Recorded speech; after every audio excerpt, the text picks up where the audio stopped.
Constantine, he began the fall of the Roman Empire. He moved the capital from Rome to Constantinople, which is now Istanbul. At that point, Rome as a city lost its importance. The empire split between east and west. It split again into 4 quarters. It became way too big and unwieldy to manage. And then with the differences of religion and the holy wars beginning, the Roman Empire crumbled. So Rome as a city itself was already a very weakened city in the 6th century when the barbarians came through invading. At this point, the barbarians destroyed the aqueducts, which had supplied this city with fresh water. Once that happened, the city became almost uninhabitable. At the height of the empire, there was a census taken stating that there was 1 million people living in the city of Rome. Now, they only would have been counting freed men.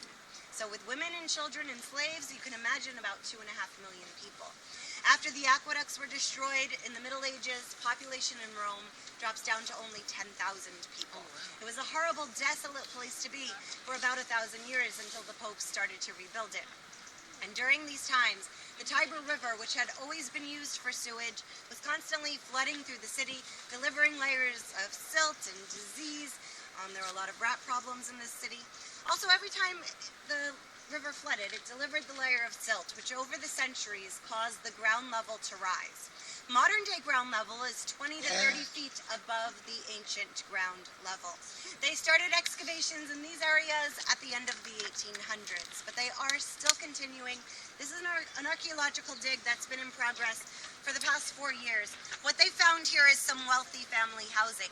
Noble families could live closest to the emperor on the Palatine Hill. As well, along this road, it was a commercial center. There were shops and warehouses, and also some other wealthy family housing.